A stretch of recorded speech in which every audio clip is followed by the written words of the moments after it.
ассалому алайкум дӯстон, хушомадед ба канали мо. Умедворам ки ҳамаи шумо хубен. имрӯз мо барои шумо беҳтарин ва тозатарин хабарҳо аз ҷаҳони ММА бароятон тайёр кардем.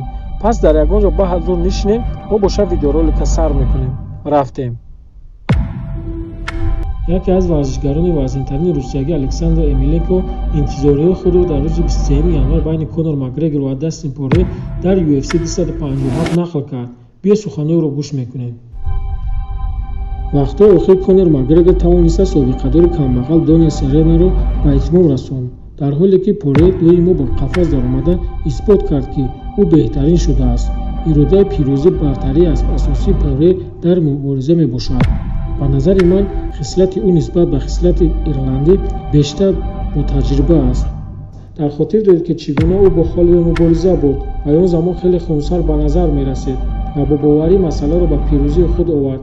фикр мекунам ки дар дуэл Конор ӯ низ таваккал намекунад, зеро қувваи Порье рақибашро медонад, аммо пас аз бекорнисти тӯлонӣ эҳсоси ҳолатҳои хуб кардан ғайриимкон аст. ин ғайривоқеӣ аст.